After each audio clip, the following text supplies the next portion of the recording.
What's up, nerds? It's Zach here at Broken World Gaming, here to teach you how to play the Broken World trading card game. For this tutorial, I'll show you how to set up the game, how to start the game, and how you'll probably lose.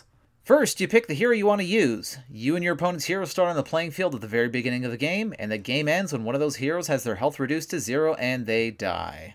Next, you'll have a deck of at least 40 cards. There's no upper limit to how large your deck can be, but you can only have up to 3 of a particular card in your deck at any time.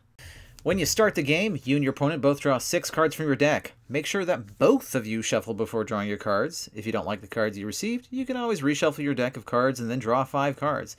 You can keep doing this until you get 4 and 3 cards, but that's a terrible idea.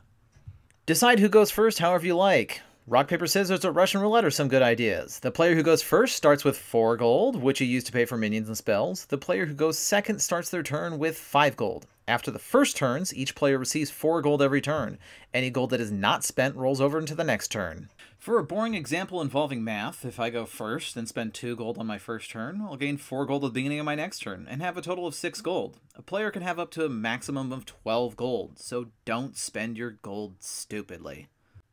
Every minion has 3 important numbers. The number in the middle on the right side of the card that is on top of the bars of gold is the cost to play the minion. This number will be in the same place on all the other cards you play as well.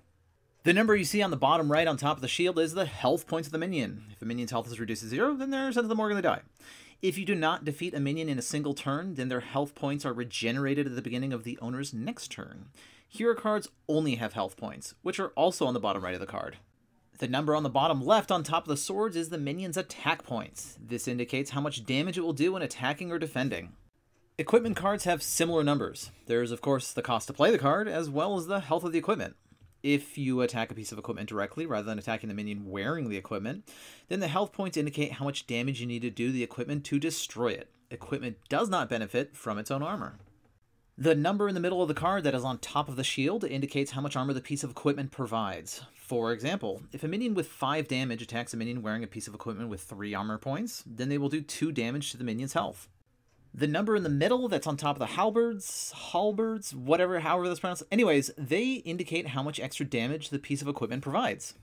Whether dealing with a minion or a piece of equipment, if their health is not brought down to 0 by the end of the turn, then their health is regenerated at the beginning of the owner's next turn. The playing field consists of 5 primary lanes. There's your hero lane, where your hero stays throughout the game. There's your minion lane, where most of your minions will start the game. Next is no man's land, which is between you and your opponent's main lanes. Then there's your opponent's minion lane, and your opponent's hero lane. You can use a board or other apparatus to indicate where lanes are, but it's generally unnecessary. You can also expand beyond the main 5 lands if combat takes you to far-off magical places.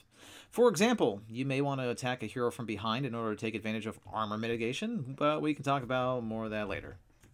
When you're putting minions into play, they've got to be placed directly adjacent to a hero or another minion. A minion cannot be placed diagonally adjacent to the hero or minion, so when you put your first minion into play, it can be placed behind, to the left, to the right, or in front of your hero.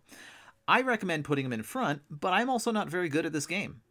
Minion placement cannot be used to advance past no man's land. So, if you have a minion already past no man's land, you can put another minion to the left, to the right, or behind him, but you cannot use placement to move forward even more.